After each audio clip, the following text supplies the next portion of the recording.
sometimes the best place to hide is right behind the enemy. That's what we saw in day 2 of the Sinquefield Cup.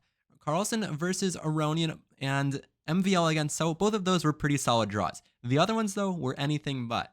Caruana showed off some serious preparation against Dominguez until failing to win on 2 occasions during the game, leading it to end in a draw. Nepo, meanwhile, was able to grind on Furusha, taking a win there, bouncing back from his loss yesterday.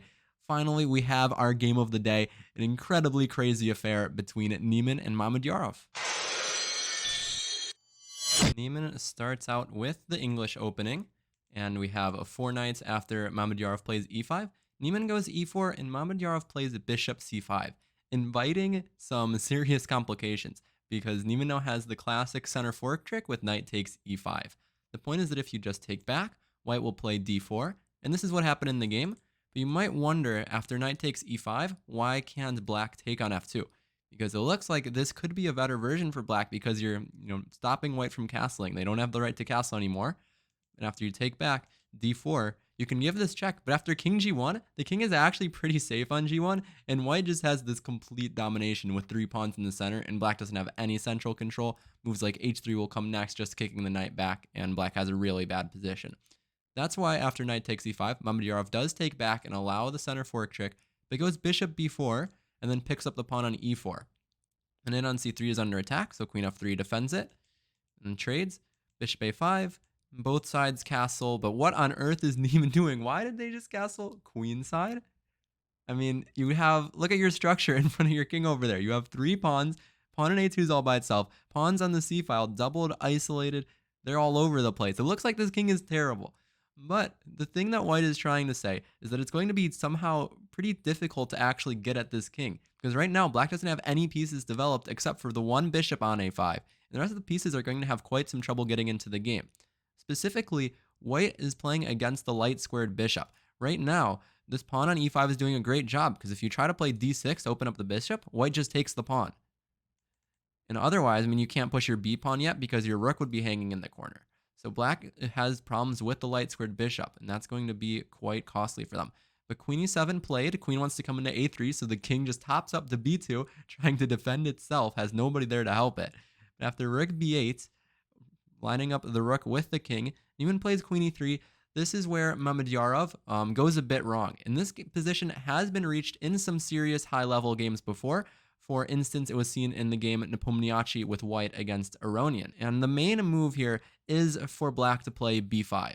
And this is like the first move you should be thinking about because you're trying to open up your opponent's king at any cost. The reason Mamedyarov might not have gone for this is that there is the move queen takes a7 that you have to calculate. But first, taking this pawn doesn't really help white that much because after a6, again, black is going to start to open up your king. But the move that could have been scary is queen takes a7. You're forking the bishop and the rook. So like if you take here, thinking that it's a discovered check, that doesn't work. White just takes your rook, and white would be up a full rook.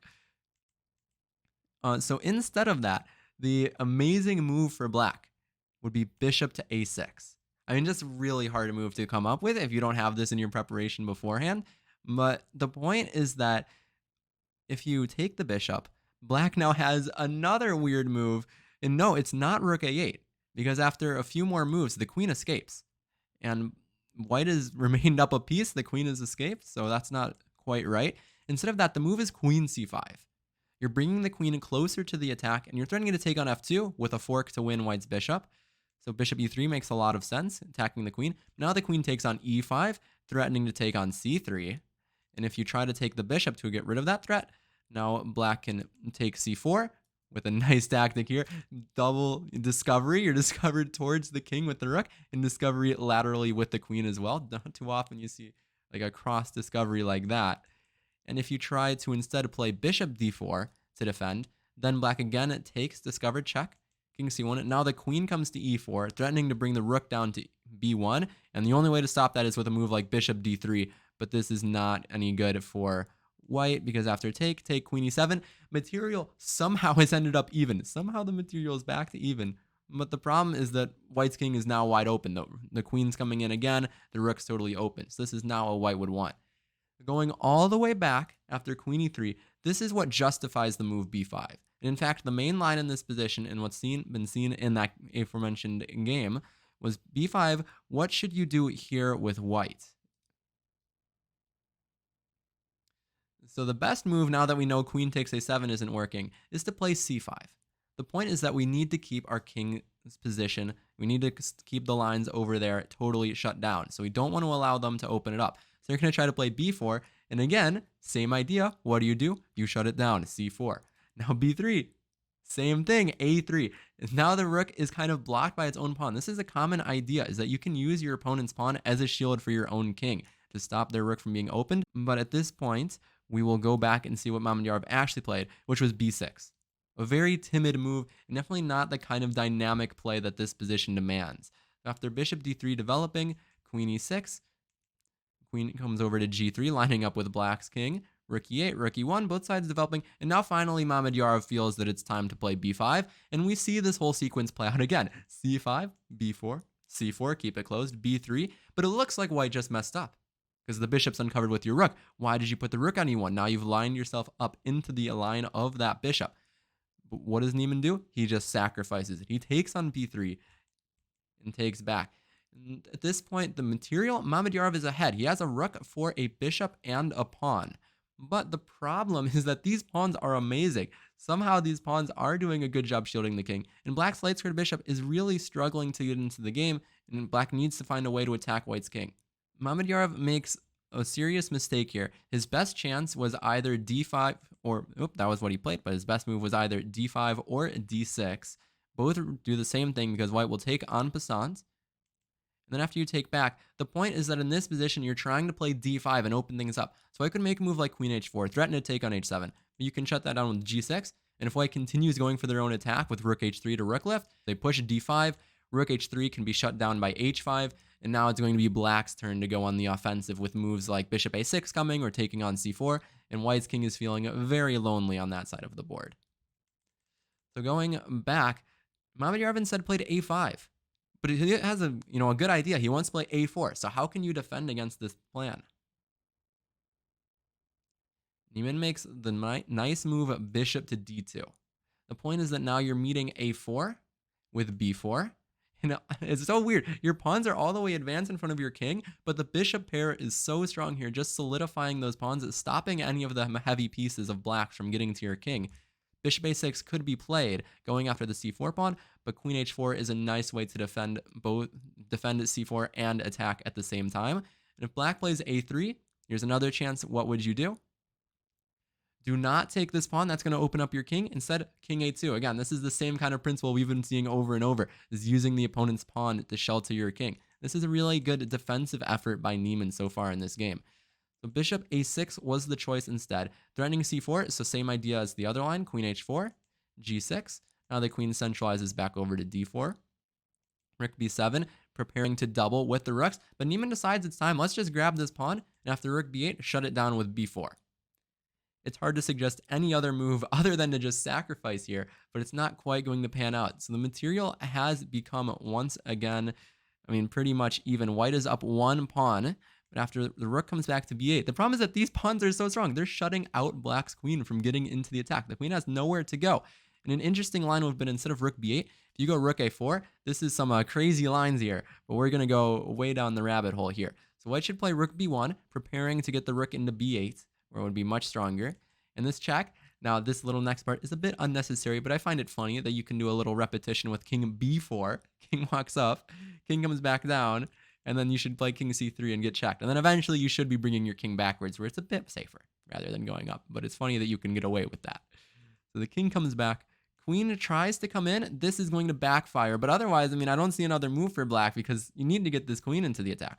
But this backfires because of check. And now what move can white play? Now that we've lined up here, we can play e6, discovery, take here, queen e6, and we can make a queen. Oh, wait, no, don't make a queen yet. Don't make a queen yet. Wait a second before you make your queen. Start with rook e8, stopping that mate from happening. Okay, going all the way back from that insanity was rook b8. Now bishop e4. The bishop's coming into the very strong square on d5, where it's just doing so much. In the center, bishop b7, trying to trade. Rook b1. This is where Mamedyarov really makes his last mistake. And I think he actually could have had good chances had he found the right move here. The right way to play was to go bishop takes d5. And this is really counterintuitive because it seems like you're helping white. After these trades, you fixed white's pawns. Now finally, I mean, earlier white had one of the worst pawn structures you could imagine, and now white has just this amazing, perfect, 6 pawns all next to each other in one island, and these 3 pawns are all right next to each other, ready to push. But after queen b5, queen endgames give really good drawing chances due to the nature of perpetual check, that it's really easy to get a perpetual check with the queens. Already, it's hard for white to make progress from here. One possible move would be king d2, which I think makes a lot of sense because the king feels like it could be safer over on the king side, where it's maybe has some more pawns to support it. But after the nice move c6, white rather has a dilemma. If you take on c6, black will take back, and your pawns are struggling to push forward, and you've also opened up the position even more, which means it's going to be even easier to find a perpetual check. But if you push, black can come in with the queen. Now, white only has one try to break through in this position, so let's see if you can find it. White's best try is to push forward with e6.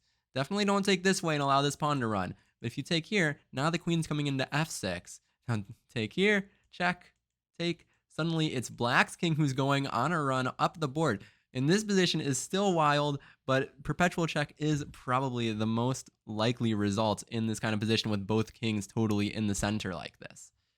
So instead of that, though, after bishop a8, Mamedyarov really doesn't have a chance to save himself because the trades, and actually it's so weird, but somehow these pawns do a better job at shielding the king, but it's also a big factor that it is white's turn here and white gets to immediately take this pawn.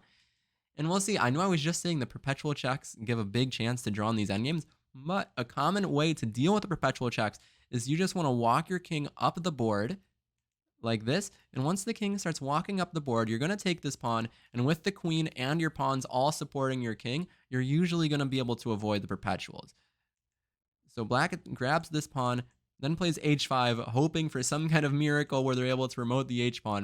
The problem, though, is that white's pawns are going to be quite a bit faster. Queen f6 played, threatening to take on f7, gives a check, but now white manages to use the king to grab the pawn.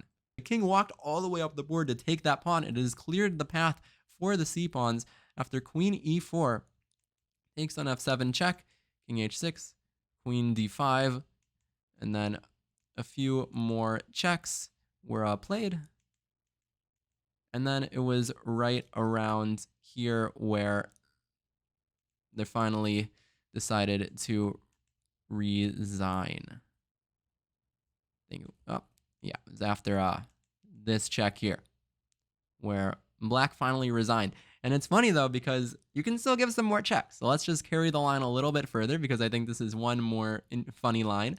So king c6, check, check, check. I mean, black's just trying to find the only check they can do every turn. But the king has run all the way across the board. Queen a7 was a try because your pawn is now pinned, but queen d7 breaks the pin and gets you ready to promote. And after queen f2, the king gets to g8, and finally there are no more checks because we have once again used the idea of shielding yourself with your opponent's pieces. This is such a nice thematic game for that concept because there's no check on this file because the pawn is in the way. So finally, Hans's king would be free. The pawn is going to promote to c8. There is no more stopping it, and that would have been the end of the game. At the end of round 2, I think we have what many would consider some surprising results. Okay, Carlsen in number 1 spot, not too surprising. Niemann at the number 1 spot, though, not what many people were expecting. Then we have a lot of people who had 2 draws, or Nepo who had a win and a loss, so they're all on 1 point. And then Mamedyarov and Firouzja at the bottom of the standings.